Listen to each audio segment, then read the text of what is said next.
To discuss these latest developments in Syria, let's bring in Nasir El-Omari, Middle East analyst and political commentator, and Thane Rosenbaum, distinguished university professor at Tor College, joining us on set. Welcome to both of you. And Thane, we'll start with you because there's really a lot to break down here. We'll start with the decision to remove almost all U.S. troops from Syria. President Trump, he faced, scathing criticism, really backlash from all over the world, not only Washington, but people have been criticizing the president for his recent decisions on Syria, blaming him for abandoning the Kurds. But here's the question, Thane. We saw the violence. We saw the images. Could this have been prevented, or was it just a matter of time and a question of how many American lives would have been endangered along the way? Well, how come Turkey didn't do this before? I mean, it was precisely because the United States was present there, fighting alongside the Kurds, supporting the Kurds in their efforts. And now all of a sudden there is a true proverbial green light. And now you see what Turkey would have done in northern Syria. Remember, Turkey has been oppressors of the Kurds for years, for many, many years.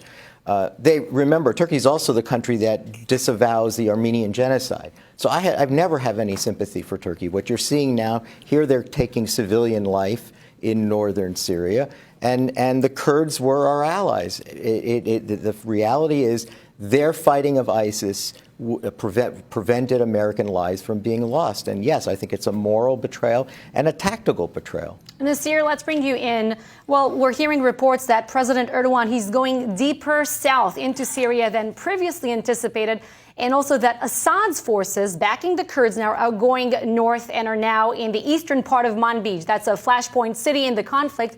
So is it just inevitable that sooner or later we'll see clashes between Turkish and Syrian forces, maybe even between Turkey and Russian forces? I think so, and there is no reason why there shouldn't be clashes. Actually, threats are already are heard from Turkey. They're saying if the Syrian regime dares us, we're going to fight back, and they are headed in the direction of a major city, Manbij.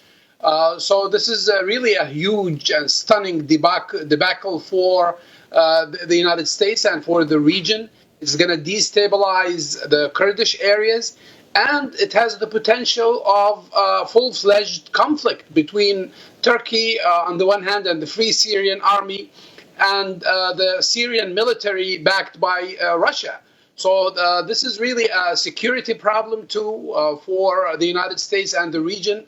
This was uncalled for, and I believe America will probably have to go back and clean up, because if ISIS is out, that means America's allies and American soldiers in other areas are under threat now.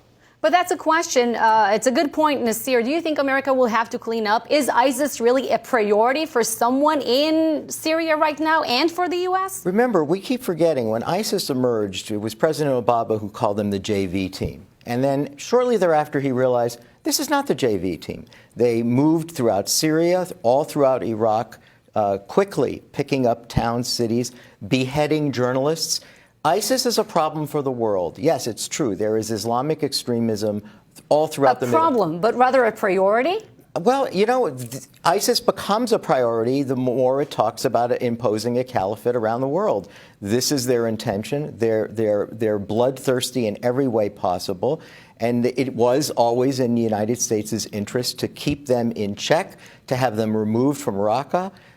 They had essentially had territorial conquest of northern Syria. And look what happened. Kurds actually had semi-autonomy in northern Syria. This is a people that have been occupied by 4 different countries. And all of a sudden now they're welcoming the Syrian army almost as liberators because of our withdrawal, the United States' withdrawal. But they had deals with President Assad and his forces even while they have the, agreement with the United States. Yes, and that's because they knew that Judgment Day will come and the U.S. might turn its back. They knew that, and they know that Turkey has an interest in eliminating them, and that interest is not going away. Nasir, I really have to ask you, here in the U.S. and also in the Western world, we have so much focus on the narrative of the U.S. Allegedly betraying the Kurds. But how does the Arab world see the president of the United States when he says things like, his country has spent $8 trillion over the years on fighting and policing the Middle East, and it didn't make the region any more stable or safer?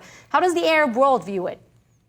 Well, they view it with a lot of fear. There are a lot of countries in the region that depend on the United States for their safety and security. These are alliances that the United States has developed over many years.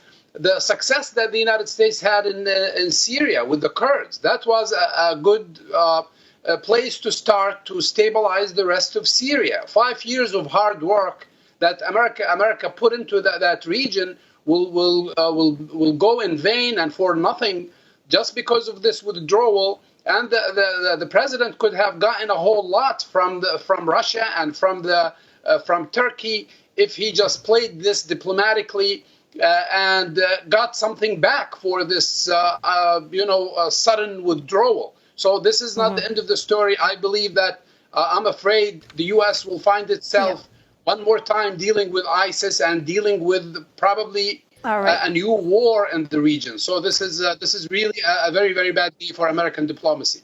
Nasir El-Omari and Thane Rosenbaum, thank you for your analysis and your time.